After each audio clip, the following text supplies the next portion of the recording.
listen to me, Caesar. There can be only one talking chimpanzee on Earth. The child of the two talking apes. 20 years back from the year, Senor Mando, when the two talking apes arrived on Earth. And we believe that the male and female talking apes have come to us out of the future. A month before the talking apes arrived on Earth. From now on, you have but one assignment: to find that talking ape. He's a performing ape for my circus. A talking ape? That idiot! This chimpanzee... Get out of retraction immediately. Announce that the talking ape has been apprehended and put to death.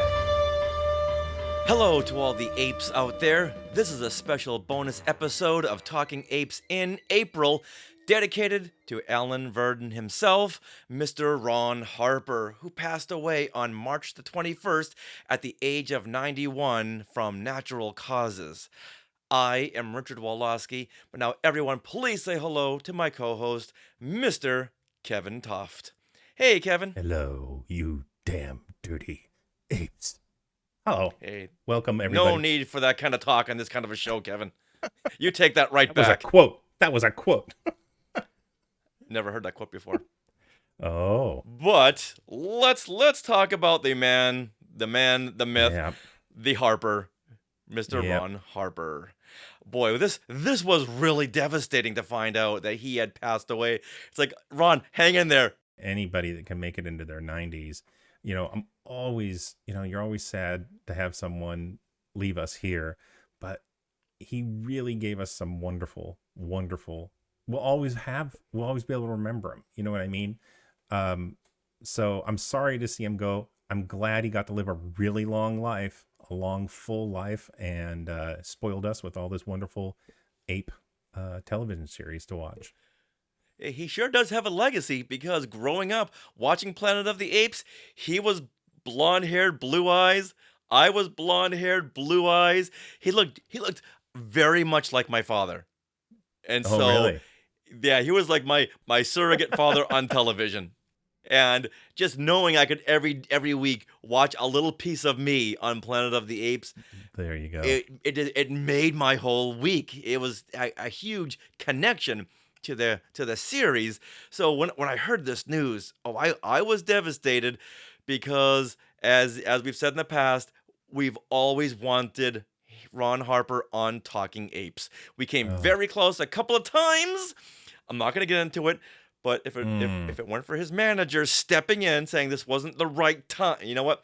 Let's move on, because that's going to get me really angry. And this is all about the happy memories of Ron Harper. So coming up in this episode of Talking Apes, we'll go over some of our favorite Ron Harper moments from the Planet of the Apes TV series. Now, his daughter broke the news on social media, and I'm going to pull up what she had posted. Here we go, right there. Look at that image right there. That looked like my father while I was growing up. And so what she had posted, what Ron Harper's daughter posted, it says, "It's with a heavy heart that I must share the news of my father's passing. He laid his head down to rest and never woke up again. Although it was not public knowledge, Alzheimer's dementia started to take his mind from him years ago. It's hard to believe he is physically gone now, too. I know he'll be watching over all of us until we meet again." Yeah. Oh. Now, if you want to write an online memorial to Ron Harper, we're going to put that link in the show notes, or just look at our Talking Apes Facebook group for that particular post. All right, so I want to go back to the happy time when I met Ron Harper. I met him face to face. It was at an autograph signing in Burbank at a place called Dark Delicacies. And this is us right here. This is me and my pal, Ron Harper. Wow. And there's Marco Gushewitz. Nice. Wearing our Talking Apes TV shirts. And then over there to the right is Lou Wagner. He's like, "Oh, I wish I was on the TV show." Hey, Richard, I just noticed something. You're wearing an interesting shirt in that picture, but not nearly as interesting as the shirt you're wearing today. Are you fitting in a commercial for our new shirts? What, you mean these shirts right here? No, those are the I just was making an observation about the wonderful picture that you're showing here from the past and how things have progressed. That's all. Okay, you know what? I misunderstood. I apologize. And look at this. Ron is even wearing ape green right there. Yeah, you guys look like you're all on the same team there for sure. And then if you look down below, he had just signed this book for me. Oh, You look up wow. top. It says, "To Richard, I don't need no stinking gun. I don't need no stinking right. gun. Thanks, Ron Harper Virdon." Right there. Can you see it? Yep, that is so cool. I love it. And now, since this event wasn't really publicized that well, there weren't a lot of people there, so I got a chance to sit down with Ron Harper and talk to him. And I asked him the one question I've been waiting to ask him. During our rewatch of the Planet of the Apes TV series, he would bounce back and forth by saying Urko and Orko. Urko, Orko. And then I said, okay, you worked with the ape, you worked with that gorilla. What was it? Is it Urko or Orko? Now I'm beginning to doubt myself. And he said very clearly, Urko. Okay, then that's Yes, it. There you go. There you have it. Canon then. Mm-hmm. And I even told him that story about my father, that he looked like my father and there was that connection. And he looked at me like, oh, is he still with us? I said, no. And he gave me the saddest eyes. I'm almost tearing up right now thinking about this. Oh, wow. It was a great, beautiful moment. And I was so happy to have met him right then and there. Because if he had dementia, this was 2015. Okay. I didn't sense any bit of that. He was as sharp as a tack. Okay. So this signing here, we got this book. It's the Planet of the Apes. What's it? The Evolution of the Legend. Came out in 2015. Boy, this is a good book right here by Jeff Fordham and Jeff Bond. Did it take you on a journey through from the beginning to all the way through all this making of the movies, the TV show? Yeah. Yeah, it's the evolution of Planet of the Apes. That's outstanding. So also at this signing, we see Lou Wagner to the right, Lucius from Planet of the Apes. Mm-hmm. Austin Stoker was there from Battle of the Planet of the Apes, and he voiced the character on the Return to the Planet of the Apes animated show. Joe Fordham and Jeff Bond were there. They're the authors of the book. And Gary Dubin was there. Now, we all know my Gary Dubin story, and I'm gonna show you right over here. Share it again, will you? Since we're sharing. I'll give you the brief Cliff Notes version of this. Gary Dubin told me that was him in that costume playing the kid gorilla pointing at Charlton Heston. Right. And I said, okay. I didn't have my iPhone then, so I couldn't really check it. He was so adamant it was him. And I said, oh, okay, that's great. But then I started to see pictures of Felix Silla as this young gorilla. And then Bobby Porter had reached out to makeup artists and said, hey, who was that in the gorilla outfit? And everyone had said it was definitely Felix Silla. Mm-hmm. So, Gary Dubin, if you hadn't passed away as well, I would be asking you for my $10 back. But you know what? It makes a good story. It makes it so. Gary, keep the $10. It makes a good story. I got your autograph, and I'm thinking he just did the voice. Imposter. All right. Oh, maybe you know what? That's possible that they might have overdubbed the kid. And I don't know why he just didn't come out and say that. But you know what? Let's go back to Ron Harper. Yeah, let's go back to Ron. Ron Harper, yeah. So, did you ever have? I know we talked about the Mego figures before in the show, but did you? Which Planet of the Apes figures did you have? I think I had the Urko. I had the this one on our shirt, the one with that helmet. I was obsessed with the gorillas when I was younger, but as I grew up, I realized it was all about Dr. Zaius, and right. But did you have Alan Virdon. No, I did not, but that's pretty darn cool. Now, is that yours? No. Okay. Oh, I took mine out of the package. I played with mine until Well, I all the played with elastic in mine. his body just fell apart. Yeah. But just seeing this now brings me back to 1975. Loved this. And if you have Alan, well, you have to have Pete as well. Those sculpts are pretty good. They are very, very good. And now that you have the toys, you can create your own Pete backstory. If they didn't give you him one on the show, then you can create your own. Mm-hmm. Yeah, loved these. And I didn't really understand why they just made the astronaut from the Planet of the Apes figures, because I doubt Charlton Heston would have given them permission to do a toy of him. So they just had an astronaut. But now for the TV series, we have Alan and Pete. And if you had a mom who could sew, you could make astronaut costumes for them, so you could switch them to the crash landing sequence. Now, we asked all the ape listeners out there to tell us a little something about Ron Harper, a favorite memory of theirs, or anything that we can read on the show. And James Grattan, he posted in the Talking Apes Facebook group. All right, check this out. Oh, wow. Look at all of his Topps cards. He says, I dug out my old Planet of the Apes cards from my storage shed tonight. Wow. As I sorted through them, I paused and reflected on a few and set them aside, now that the sad news about Ron's passing has been confirmed. Rest in peace, Ron, and cheers for the memories.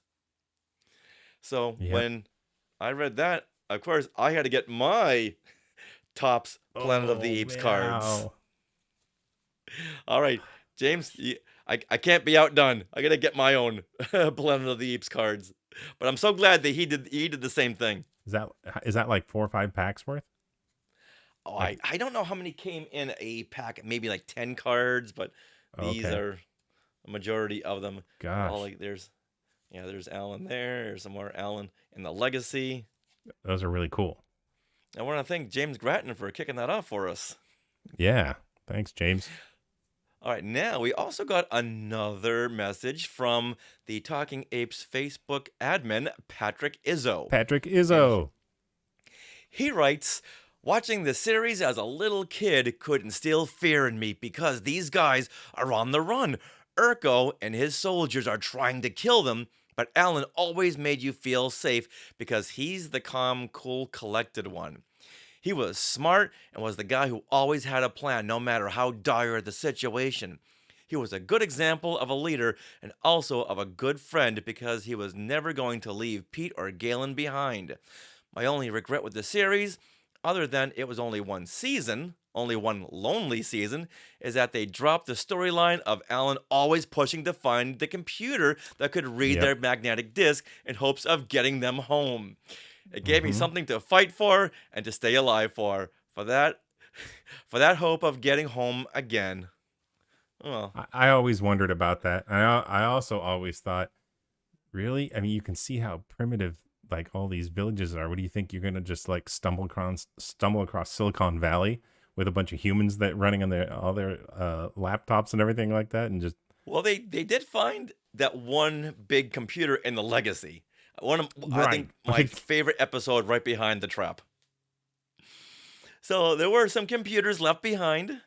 Someone could have left some kind of a connector, some kind of a magnetic disc reader they could plug into a laptop somewhere. But yeah, after the Legacy, they just dropped that whole storyline. Yeah. And now it was more episodic with no running through line other than Urko wants to kill the humans. That was the only through line there was. All right, so Kevin, now let's go through our favorite Ron Harper Planet of the Apes moments. Okay, so let's start off with this one here. Now this is the first scene we get with Alan and Pete, where they're both conscious. First we see them and they're both unconscious with Jonesy, rest in peace. So now here is the first scene where they're both conscious.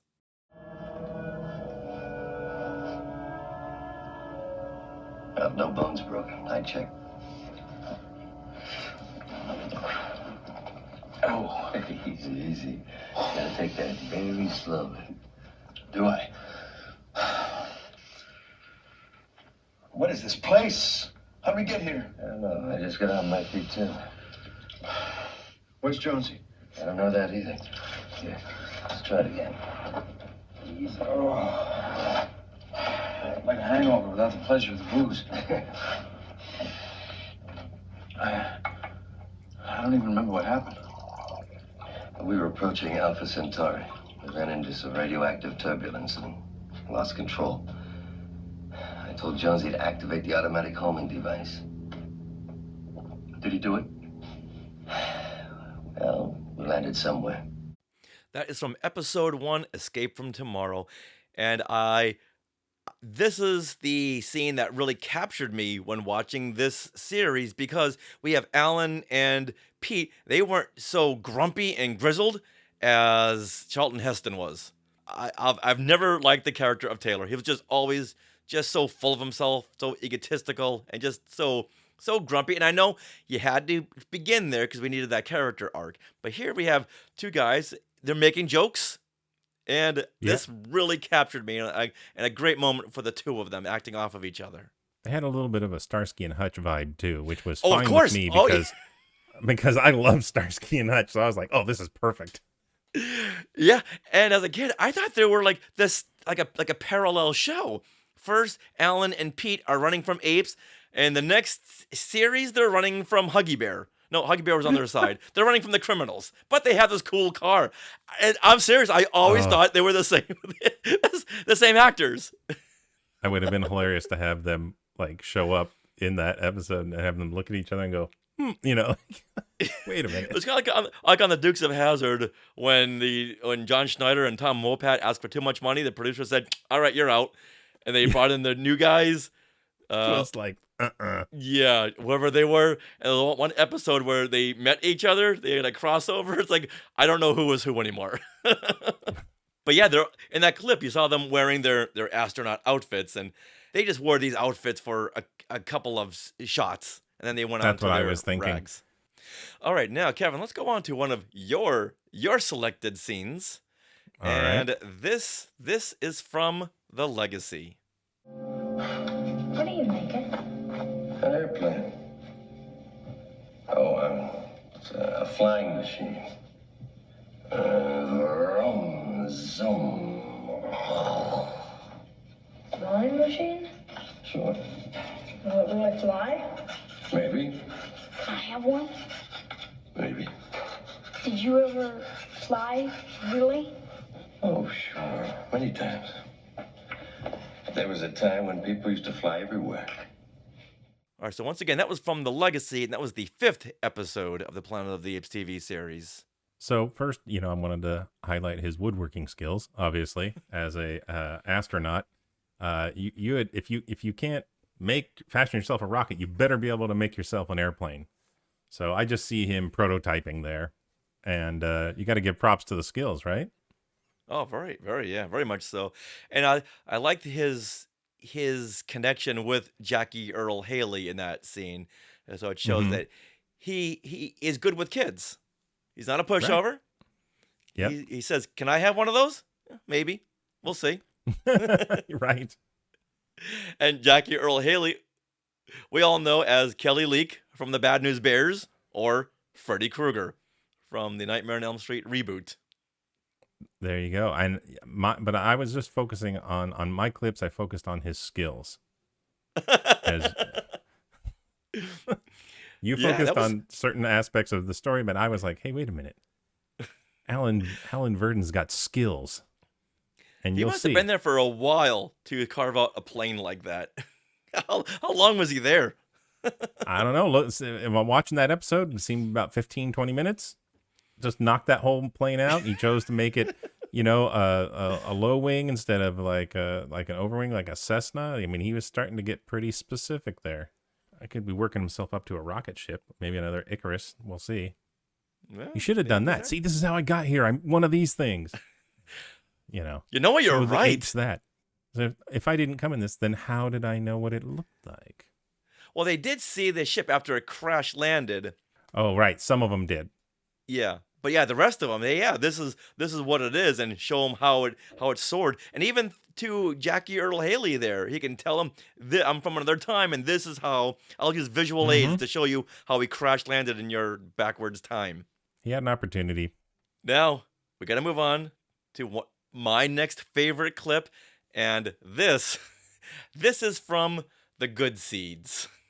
Now, this was episode 4 of the TV series, and this one starred our good friend, Mr. Bobby Porter. Well, tell me something, Remus. Do you expect to be big and strong like your father someday? Of course. Well, that's because Polar is good seed. Now, if your father were small and weak, then you probably wouldn't grow big enough to handle a calf, let alone an ox. See, every year, if you use the biggest, best ears for seed, then your crop will get bigger and bigger. It will, I promise you. You know, I can remember sitting around a fire, something like this, with my own son, and telling him the same thing. Chris, I wonder how he is. I wonder what...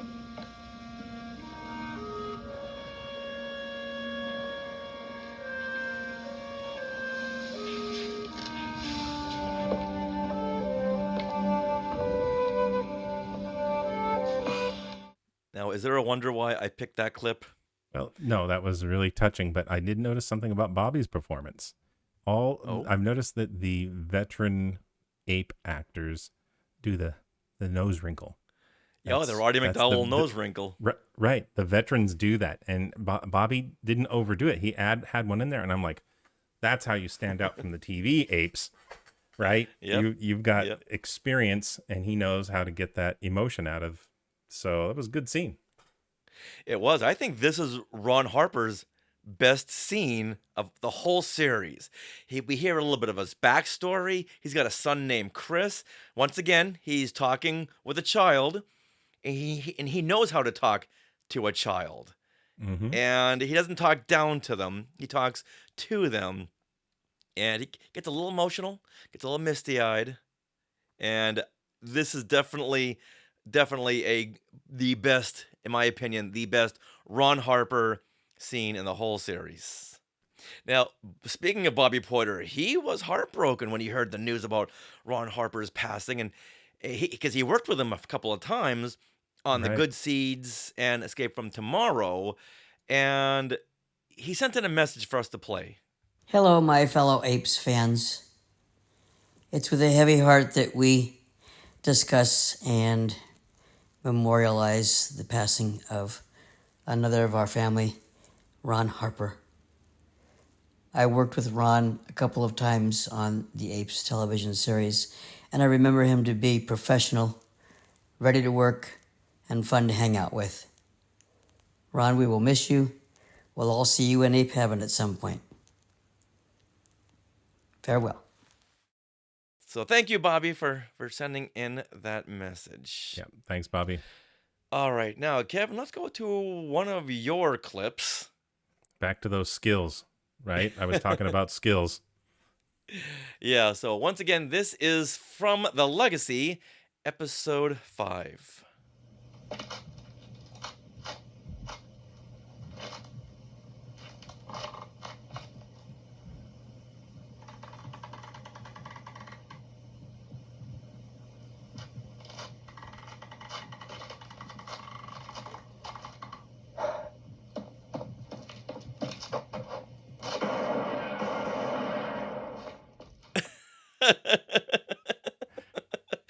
See? You almost expected him, when he's pulling that bar, you hear the Bionic Man. I was thinking the same thing.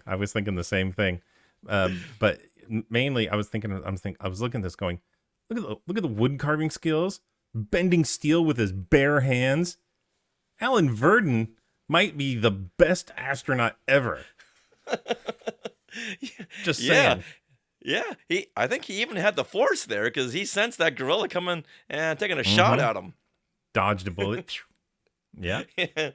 Yeah. Ever tried to pull one of those those caged like steel rebar. No, That's man, that's not what I'm easy. saying.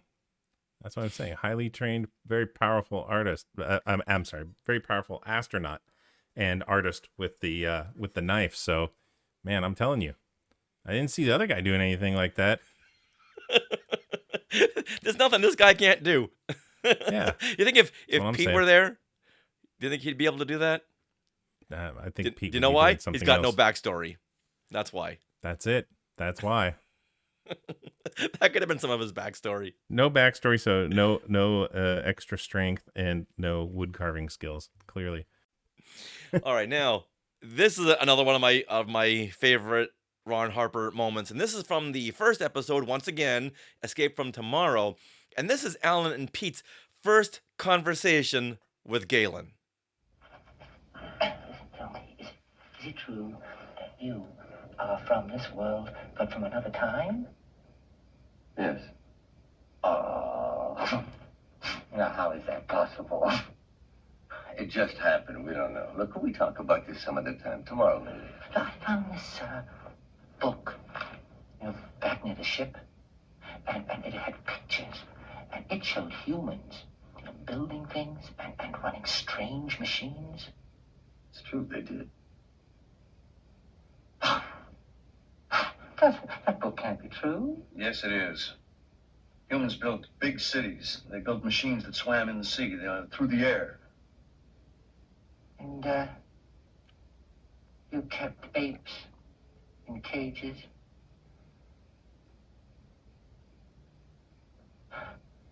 Why? Well, apes were considered wild animals in those days. They weren't as intelligent as you are. That is not true. Sorry, Buster, it is. See, another funny line from Yeah. Pete. Sorry, Buster. He's calling this a. You've just landed in the civilization of talking simians, and you're calling him Buster. Yeah. But I once again I love the fact that Alan can talk to pretty much anyone on their level. So he's the guy you want to send into any room to help the situation. The good negotiator. Yeah, He's got that ability to level the. Yeah.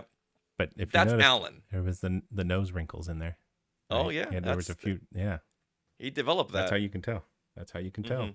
So I had to add this scene in there because this is the scene where the three of them form that bond. Galen is not believing this. Well, why would he believe this? You guys came from another time. So I Right. want to understand. Whereas Zaius or Urko, like, nope, don't want to hear any of it. Galen is right there. Right. I think it's a good level set for their relationship. And Alan, he's okay. Let's get some sleep and just digest what you know so far, and we'll take this in baby steps because this is unlike anything you've ever experienced before. So let's sleep on it. Right. Well, there's more to discuss than you guys have time for right now. This late in the evening is what I felt from that. Don't give it to them all in one chunk. Right. We've got a whole series here, folks. We can't do it all in one. It's like binge watching a show versus watching it every week. You watch it every week in the little chunks. You absorb more of it. Right. All right, Kevin. Let's go to your next clip.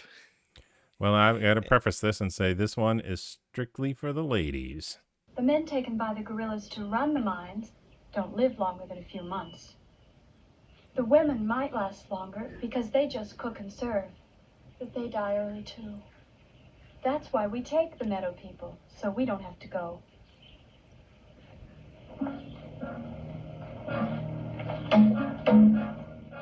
So that was episode 13, The Liberator. If the women out there would like to see more of that scene, that's your episode. Trust me, you're going to love it. These guys are shirtless a lot. And well, that one stood out to me. Yeah, okay. All right. They're shirtless and they're oiled up. Yep. I don't know if that was the ape suntan lotion. Like, hey, if you guys are gonna be out in the sun, let's put some oil on you, cook you up as well. Mm-hmm. Oil them up and just split some rails for us, will you? A lot of these scenes, they were very sunburnt.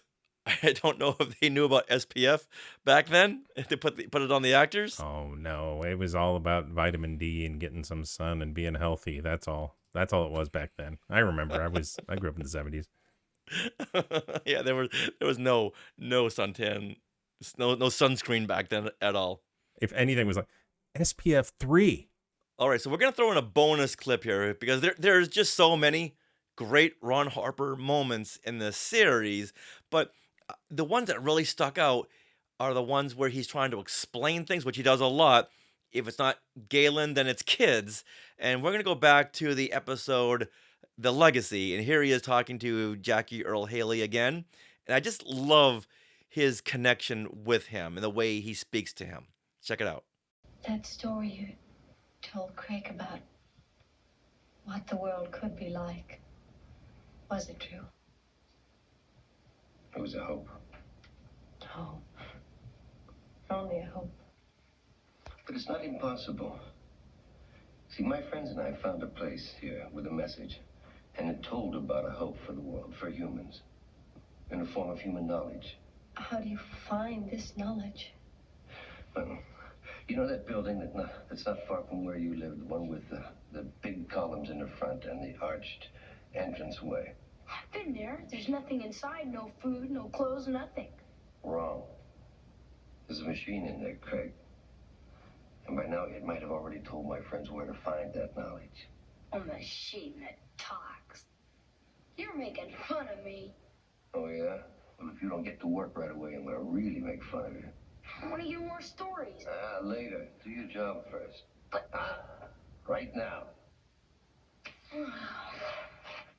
And even the way he talks to the mom. Mm-hmm. Very, very, I could blow your mind with where we came from, but I'm going to give it to you in little chunks. That's the computer, right? That he's talking about? Yes. Yeah. And to the mom and the son, Craig, what is a computer? If it doesn't give out food, if it doesn't do anything to help you with your day-to-day life, it's just another thing in my way. It's an obstacle. Yeah, doorstop. It's nothing. Mm-hmm. Just a big chunk of metal. Yeah, and he really wants to tell them his story, but once again, like with Galen, he's going to roll it out very slowly. And he doesn't get impatient either. He doesn't like, oh, you guys won't understand and storm away like what they used to do in the 70s when they couldn't figure out how to finish a scene. Oh, you wouldn't understand, and the character would walk away. Right. So do you know who else loved the episode The Legacy? Our good friend Anthony Mark, Ape listener Anthony Mark. He wrote in and said, I love the episode The Legacy where he interacts with Arn. And that was the clip we just watched, how he was interacting with the mom named Arn. Then he writes, it was chilling to see his appearance in a 2008 episode of the crime drama Cold Case. I recognized him right away. Let's go ahead and play that clip and see if you would have recognized him right away. Joe Bosquet. That's a name I'd rather forget. Been arrested, Joe? Nope. My record's clean. Only because your stepdaughter Celeste didn't proceed with her case against you. Bitch was a liar. He said Celeste's mother pressured her to walk away. You had her convinced you were some kind of Prince Charming. Fibers found on Missy's body came back from the lab. American Blue Shag. One of the options offered on the 76 Chevy Van 20. Perfect match for your model van. I never touched Missy. You answered the phone. So, Missy wanted a ride home. Which you never told her mother or other cops back then? She ended up dead that night. You know, it would have looked bad. Because it was bad. You picked her up at the rink, took her to the park. No. She never went anywhere with me. They were Rick's problem after that. I mean, I didn't need that kind of headache. Where did you go after you left the rink? I went to my friend Anita's. That lady loved her some nose candy. It made her real grateful. More grateful than Simone? Simone wasn't around. Oh, man has needs.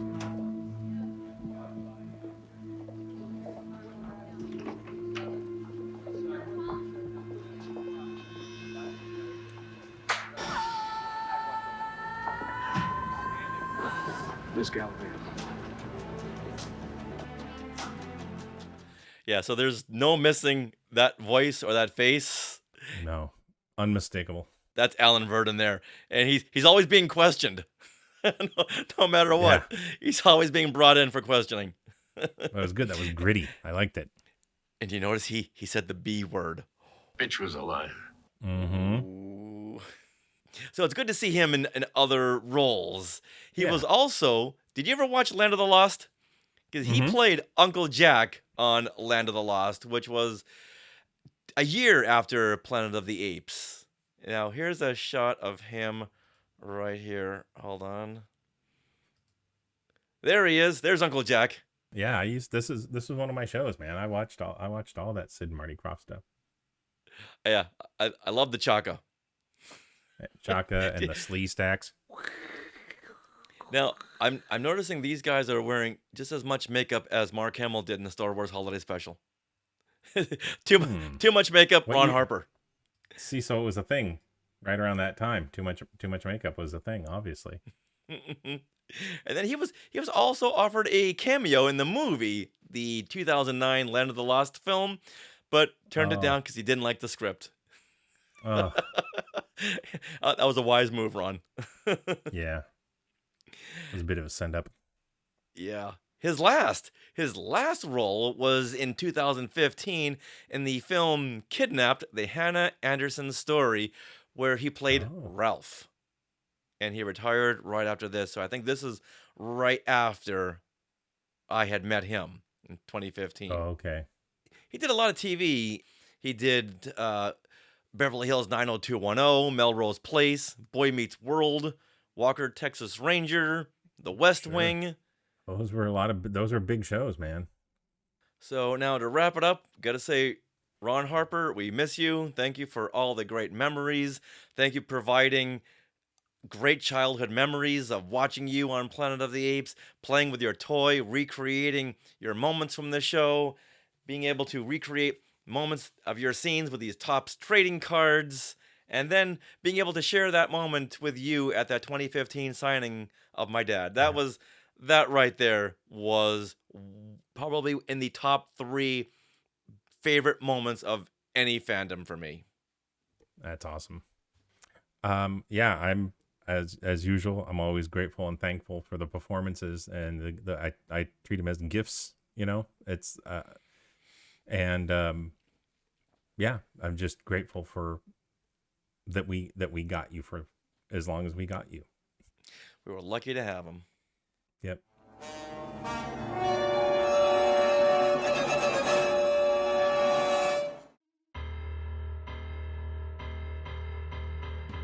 Well, that does it for this episode of Talking Apes. We want to thank all the ape listeners for sending in their very heartfelt messages. We want to thank Bobby Porter for sending in his heartfelt message. And I just wanted to make sure that you two buffoons remember to thank Patrick Izzo for all his fabulous work over on the Facebook group channel for Talking Apes. Kevin, are you outsourcing our thank yous now? All right, Zayas, calm down. Zayas, leave. And we also want to thank Rob Dellinger, who composed the theme to Talking Apes. Please check out Rob's band at alpharhythmkings.com and go see him in concert where you can yell out, "Play Talking Apes!" I did. Talking Apes! You guys don't know I write music for them, yeah. They're requesting me to do the jingles from the podcast, but the band doesn't know the jingles. Yes, that's my side job, I write jingles. He promised at some point he was going to teach the orchestra all of the skywalking jingles, including Talking Apes, so we can see Talking Apes in concert. If you don't go to Rob's website, then somebody else is going to, and you're going to feel left out and be sorry that you didn't. It's FOMO. You'll have FOMO. Don't get FOMO. For more vintage ape news and stories, go to Simeon Scrolls at pota.goatley. That's GOATLEY.com. Kevin, are you ready for this next part? Oh, yes. We are part of the Skywalking Network. Where you can do it. If Sarah was home, I'd have her run in and do that part.